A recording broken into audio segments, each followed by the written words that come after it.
I'm Ron Muzzillo. I'm past president of the Penticton's Peach City Beach Cruise, Western Canada's premier three-day car show. And this afternoon, I'm going to take you through some of the cars and show you what we have to offer here at Penticton's Okanagan Lake Beach.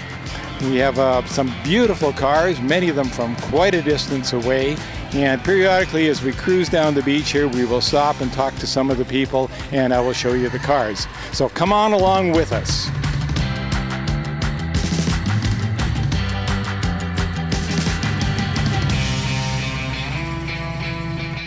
I'm here with Jack Klein from Spokane, Washington, and he's here with his Peach City Beach Cruise with a 55 Ford Crown Victoria. Jack, tell us a little bit about the car, where you got it and how long and so on. Well, I found it in a barn down in near Lincoln County, near Davenport, Washington. And I've had the car for about 12 years. It didn't quite look like it does now, but it had the car done about 3.5 years ago. I've been starting to drive. It's the third summer it's been out on different shows and different cruises. It's got the 5.0 Coyote motor in it, Tremec 5-speed, Art Morrison chassis, 22-inch wheels in the back, 20s in the front, disc brakes all the way around, strange 9-inch rear end, all kinds of good things. That's not a 55 grill. No, okay. The grill's out of a 52 Dodge that my friend put in. The headlight buckets are a 54 Ford. A couple of other little simple modifications that we did during the build. Interior is pretty much stock looking interior. The seats and everything are like 55 vintage would be. We changed the dash a little bit, well actually quite a bit. It doesn't have a stock gauge cluster or anything like that. It's all custom fabrication, but the only thing we kept is the speedometer housing. I had to have that, so. Yeah, that's definitely different. That's not 55 Ford. No, it's completely, the builder, Steve Cockburn, did a fantastic job on it. It was his design, and he did a wonderful job. Then we kind of continued the chrome into the back trunk. We took some chrome moldings off the side door. Now, before we leave it, okay. This is what makes it a Crown Victoria. Crown Victoria, correct? And this stainless steel is continued on the inside. The stainless steel is continued on the inside of the headliner. Wow, yes, I see that now, yeah. And then the trunk's kind of modified too. Got a fuel cell in, kind of a little trap door to hide the fuel cell. And we continued the chrome from the outside moldings into the trunk and kind of did some more molding and interior trim. Got extra material and lined the trunk with it. Well, the detail in this car is amazing. Yeah, we haven't looked underneath it, but I suspect it's similar. It's got Art Morrison 4-link chassis on it and everything. So it's a lot of fun to drive.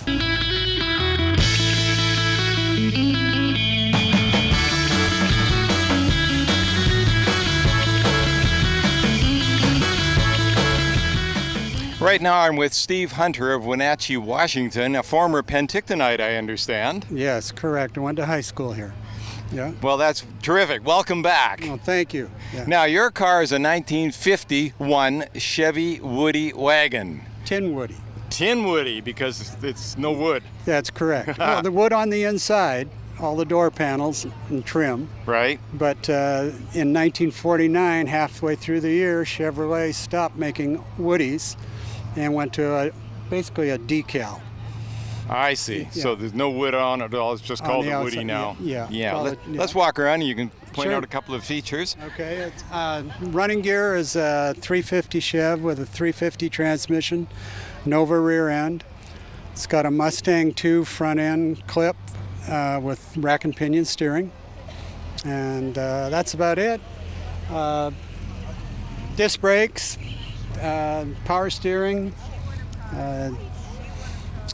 Let's see, I did everything on the car except the seats. I had the seats done.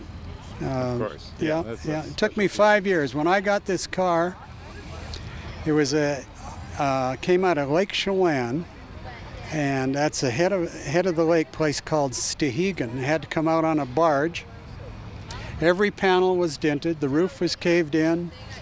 I had to put new floorboards in it and then do all the body work to get it done. Yeah. So. And did you hand rub that wood finish? Because Yes. you can't spray that on. You've got to. Yeah. You have to work it, don't you? Yeah. Yeah. That was all done. It's multiple coats of the different colors. There's a base coat and then there's the grain coat. And the grain goes up and down or which way. And so it took a long time. It took me about a month to get it all done and learn how to do that because I've never done it before. Right. Yeah. Something special about the paint on this car. And I'm a retired educator, and I understand that you are too, and you called it chalkboard green. Chalkboard green. I taught school for a little while, and then I went into a business where I sold product to school. And so I saw this one time, and I just said, hey, you know, chalkboard green would be kind of a cool thing, and I tested it out and came up with it, and that's what it is. And this is a flat paint, as chalkboards were. They're not shiny, and it kind of contrasts with the wood trim on it. Well, I'm sure you don't see another one in that kind of paint job. Not very many. Any tin woodies I've seen, all the bodies are all, you know, shiny, the whole car. Right. So it's a little different, yeah. And a lot of the trim on this car was on it originally. I salvaged it or got parts from swap meets and things like that, because they don't reproduce much of this. The only thing they reproduce are the bumpers, but the grill and all the stainless around it, and the interior is all. I'll show you the interior. The door panels are all wood. This was original, and it was all bleached out, and so it's got about 8 coats of varnish on it. 8 coats. Yeah.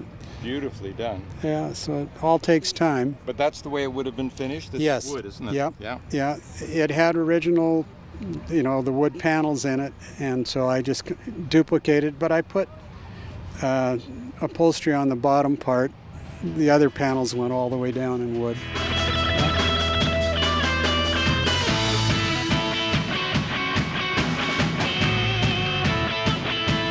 So now I am with Dave Percha. He is the owner of this 1941 Willys Coupe. And Dave, tell us a little bit about the car. It's a 1941 Willys, got a blown 392 Chrysler Hemi. I bought it 6 years ago from Oregon, and it's been really good to me, and it's just awesome to cruise around in it. Where have you shown the car? Locally, outside? I usually trailer it once a year. I go to, I was in Poco last year. I've been to 100 Mile.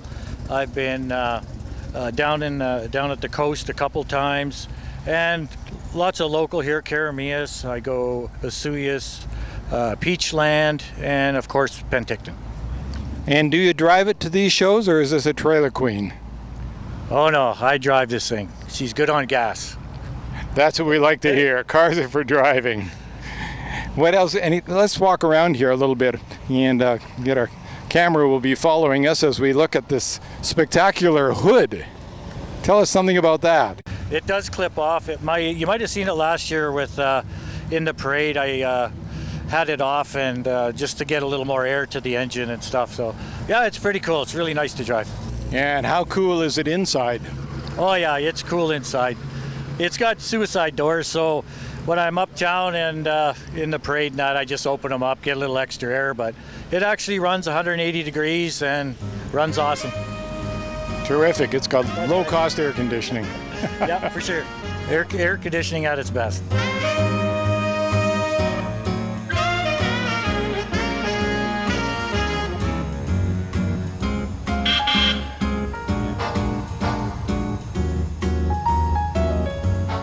We're looking at a 1955 Ford Crown Victoria. It's owned by Mr. Tom Siddon, Tom and Pat Siddon of Caledon, BC, right near Penticton. Tom has had this car for a number of years, and he has restored it from one end to the other. The Crown Victoria is unique in the Ford class. They only made them for 2 years, 55 and 56. This is what gives it the crown. This is a panel that goes over the top. This window does open, and this is a hardtop type door, which will go down completely. This car also features a Continental kit, which was very popular in that era, 55s through to the 60s. The car has been completely rebuilt from the ground up. It is a Ford-O-Matic automatic transmission, and of course it is a collector. And it even features a model of itself in the back window and the ultimate power rear antenna, which in 1955 was a real special feature.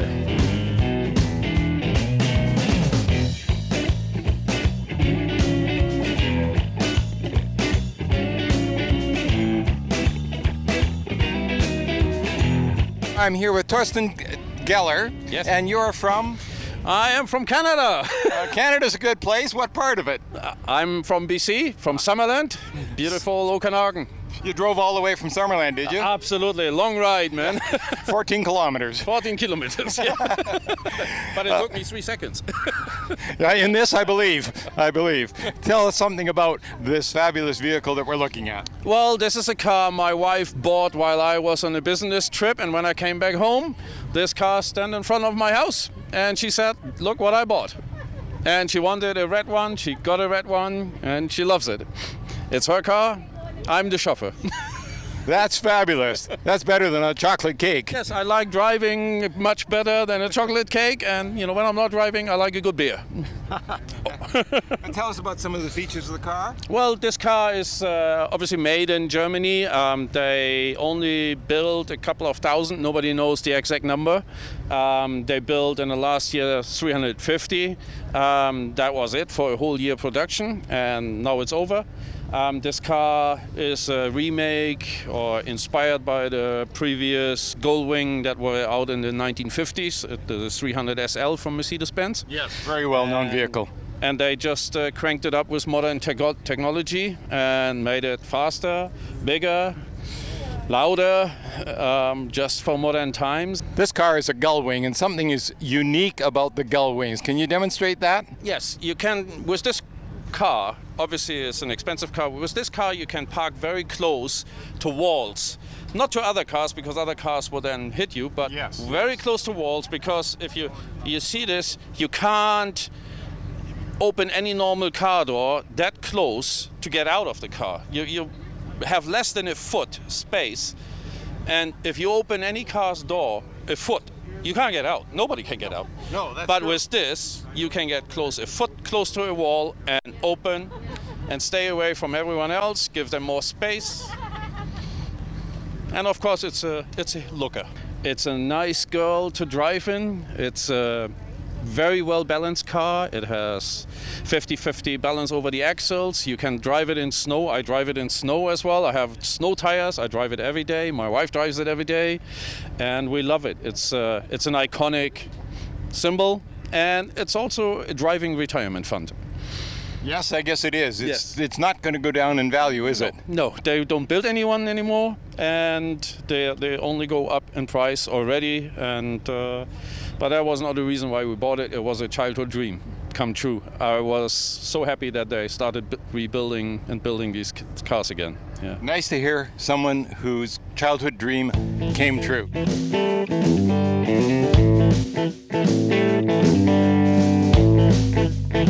Tell me, what do we have here? This is a Monte Carlo. Monte Carlo SS 454, 1971. Okay, and how long have you owned it? We can I've go owned it since August. since August. Yeah. Okay. And did you do any modifications, or is it the way you got it? Other than driving 2,000 miles to California and back, that's all I've done. Yeah, and how does it drive? It drives excellent. Drives as good as it looks? Drives awesome. Yeah, just as good as it looks, of course. Well, we expect that. All right. Thanks for sharing. Thanks, Ron.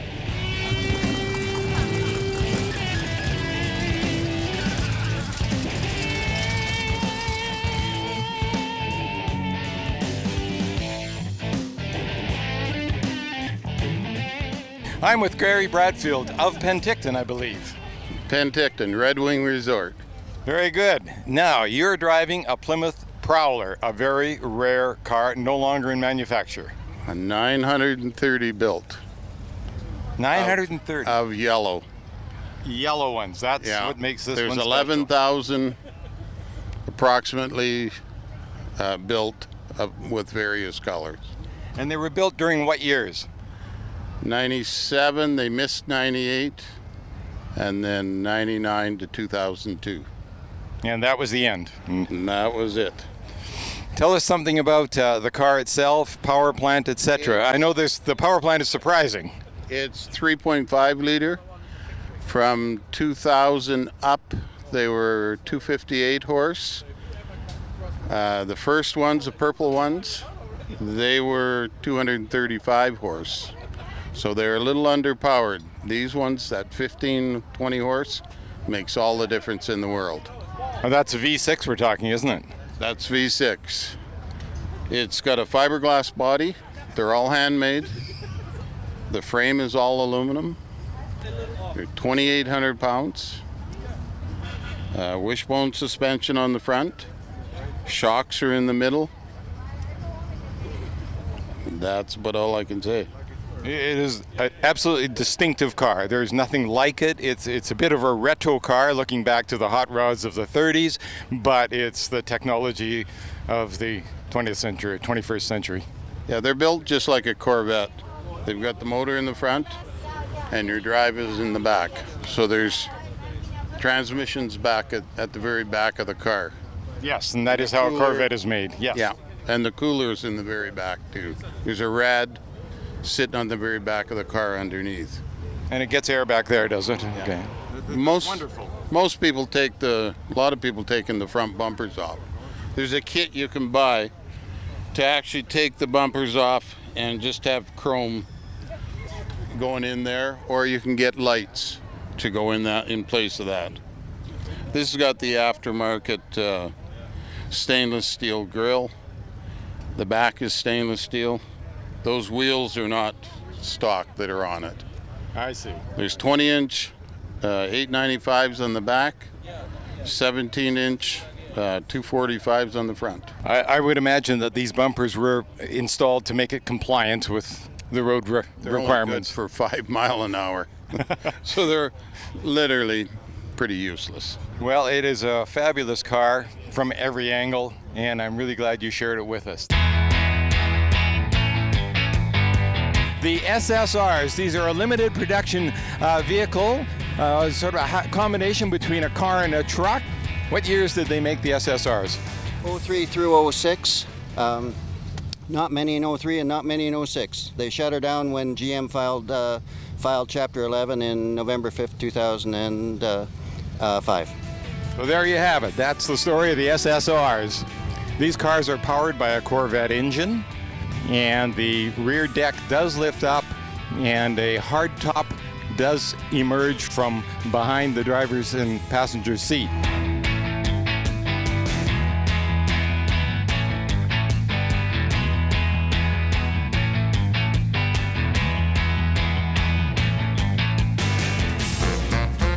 What are we looking at and listening to? You're listening to a 302 GMC, made between 53 and 59. The car I built, all of it, every nut, every bolt, and every weld, and that sign over there tells you what all the parts and pieces are. And I've had it done since August of 06. And it's just fun. And you built the car yourself? I did. The category is Rat Rod, is it not? Well, not in this show, because they don't authorize. They don't recognize rat rods. This is I have to make it a street rod, when all the bright shiny street rods kind of beat me out. But it's okay. I still like coming. And why, of all the cars you would have chosen, did you decide to build a Rat Rod? Well, because there's no rules. No, I guess there aren't. No, you just, whatever you want, you build, You don't have to satisfy anybody else's idea what your car should be. You don't have to paint it a certain color that everybody else thinks the color should be. You just build it yourself. And you've got to get the picture of that over there, because there's 88 different things in this car I used to build it with. 88 different parts and pieces. Parts, and they didn't necessarily have to be car parts like these rakes. That keep me from burning my leg. The exhaust dumps right there, barrel bumps. They don't have to be car parts, just as long as they did their job. Yeah. Excellent. Thanks for sharing. We'll go around and look at that display. You're good. I appreciate that. Thank you very much.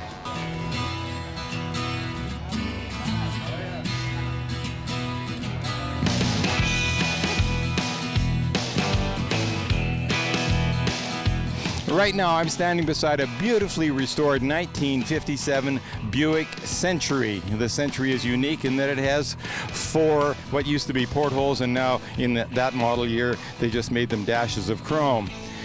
This car is beautifully restored, and what it features is a logo on the side that reminds everybody that our special guest at this event was the host of the famous TV show, well-known TV show, My Classic Car, Dennis Gage. And Dennis Gage is with us throughout the weekend. He appeared in the parade. He's been appearing in various areas throughout the show.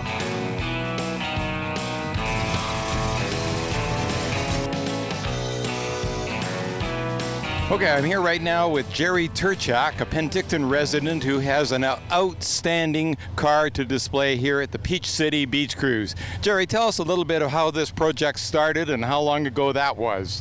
Well, it started 8 years ago as an idea, and then it got busy. So it's a 67 Pontiac GTO, and it's virtually a hand-built car. So everything is from the frame, all the tin work, everything. It's a Pat Busey engine out of New Jersey. It's 725 horsepower fuel injected, and then I had it shipped to Vic Edelbrock in Los Angeles, who designed and built me a fuel injection that would fit under the hood. This is a pretty big engine, and we didn't want to cut into the scoop on the hood, otherwise we'd lose the effect of a GTO. And if you take a look at these, the air intake pipes, the water lines, fender wells and everything, a lot of this is from our scrap bin. So we've managed to salvage. Even the exhaust system all the way through was made out of stuff from our surplus bin. So that shows the creativity that goes behind this car and so many custom cars. They have to be creative. No, you call it being cheap. Oh, is that being cheap? You try to save money. Either way, it works. But it works, yeah. It's anyways, it's fun to take something that you throw away one day and make something creative out of it tomorrow. It's got a Richmond 5-speed. It's got a custom-built chassis from California with Chassis Works. It's a Fab 9. The body work was all done at our shop in Penticton. A lot of the sheet metal work was done by my people and friends of mine who are in the business, like Bill Bolt, Jerry Dembski. So you actually had Edelbrock design the system for your injections? Yes, he did. Yeah, and unfortunately, we just lost him last week. He just passed away, so we've lost a legend.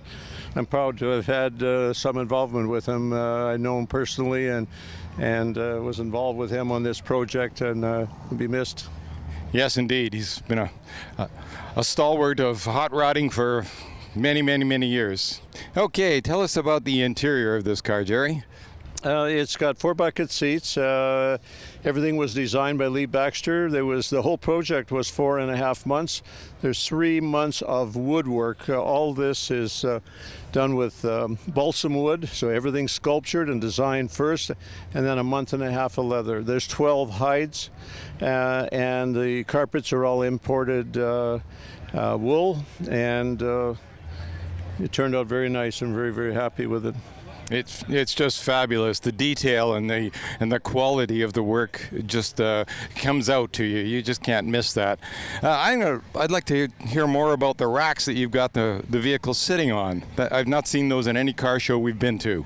No, I found them in the power of the internet. I found them in Chicago and then modified them for outside display. I put the checker plate underneath. To get the true effects, the car is probably prettier underneath than on top in terms of construction and the thought that went into building it. So you got to get it off grass. And we have all the mirrors underneath, front and back. So that's one way to get closer to the people who are looking at a car. True people who understand cars, know cars, want to see the construction. We can only show so much in the picture book, but there's a book here which shows the build over 8 years, and so that's my way of getting them up and getting the spectator a little closer to the build. When you put big horsepower like this under the hood, normally a race car would have a roll cage to support the roof, so I had to put the strength into the frame. This rear bumper, we tucked it, we narrowed it, and then we ghosted the bolts so you can't see any bolts through it. They're all fastened, reinforced, and fastened from the backside. We filled all the holes. There used to be a fuel filler under that license plate. That's all been filled in. The filler is now in the back deck. So there's a lot of time and money spent. I didn't like the first project in Vancouver, so I brought it home and redid it, had it re-chromed again. And inside the trunk, which I wouldn't even put anything in there, that's too beautiful, it says Brutaceous. I love that. Yeah, well, Brutus is my trade name, so we manufacture custom truck bodies, and the trade name is Brutus. So we just kind of floated into Brutaceous. Now, is that a speaker system? No, that is all on magnets. Everything goes, there's dual batteries on each side. The sound system's in behind, so I can virtually pop everything off in a minute. This bike I started 12 years ago, and I had the custom wheels on the bike, and I went to a SEMA show in Las Vegas, and I went to a large number of wheel manufacturers, and I wanted a wheel copied, and this company was called Shot Wheels from Los Angeles, and they designed these wheels for me, and they're similar to these, but this is about as open as they could make it to take the horsepower. So it's a copy of the bike. The bike started 12 years ago and kind of morphed into the car. But what's neat about these wheels, if you take a look, they're one of a kind. There's no wheel studs to be seen, but there's actually wheel studs in behind the spokes, and they're hidden. And the wheel is custom designed, so there's a spinning nut. You take the centerpiece off with your hand, and the nuts are hidden behind the spokes, and they're a one-off wheel. And you found these at a SEMA show? I talked to a manufacturer to do them for me. Now, for those who are not familiar, SEMA is the Specialty Equipment Manufacturers Association. That's right. And they cater to folks like you who want to build the ultimate machine. Yeah, it's a neat place to go. Yes, indeed.